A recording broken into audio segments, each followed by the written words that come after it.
Hi friends, welcome to this Rocking DFT.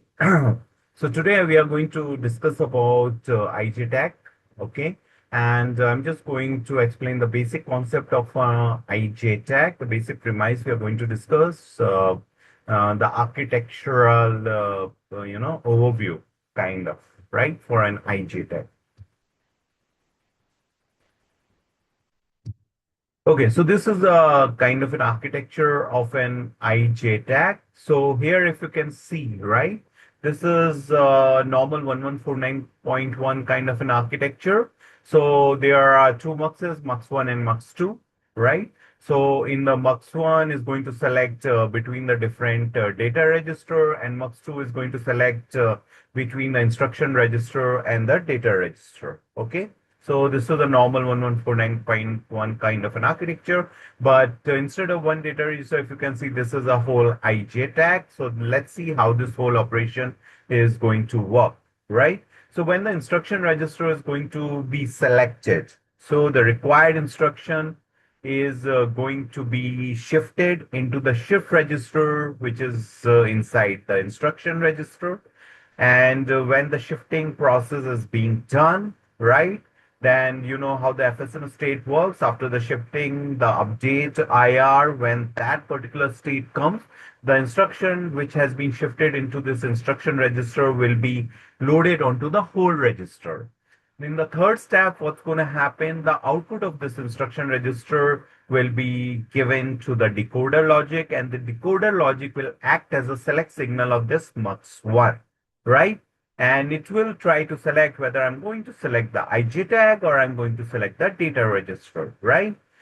When the IJTAG is going to be selected during the shift DR scan, okay, shift DR scan, all the SIPs and the TDRs are going to be loaded to their appropriate values, right? When the IJTAG is going to be selected.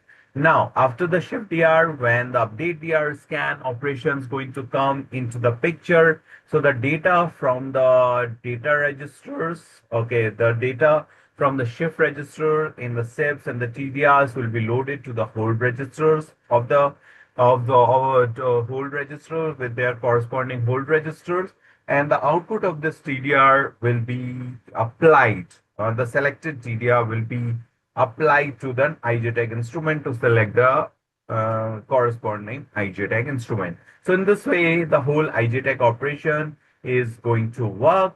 So you just need to remember, we have a 1149.1 architecture. There are the two muxes. One mux is going to select between the different data registers based on the instruction register, and the other mux is going to select between the data register and instruction register, and a select signal of that mux is going to come from the FSM, from the state machine, right? So when we are shifting during the shift IR operation, the appropriate instruction is going to be shifted into the instruction register through the TDI, and then that instruction register, the data of that instruction register, whatever the shifting is done during the update IR state, it will be loaded to the hold registers, and then it will be applied to the decoder logic, which will act as a select signal of this mux, which will try to select whether it's going to select the bypass register, the IJTAG. When it's going to select the IJTAG, the SIPs and the TDRs during the scan TDR phase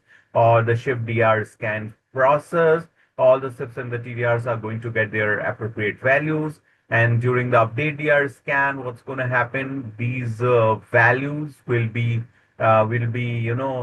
values will be given to the hold registers, and the selected TDRs is going to select the downstream IJTAG instrument. Okay, so this is all about the basic premise or the basic architectural overview of an IJTAG and how the IJTAG operation actually works.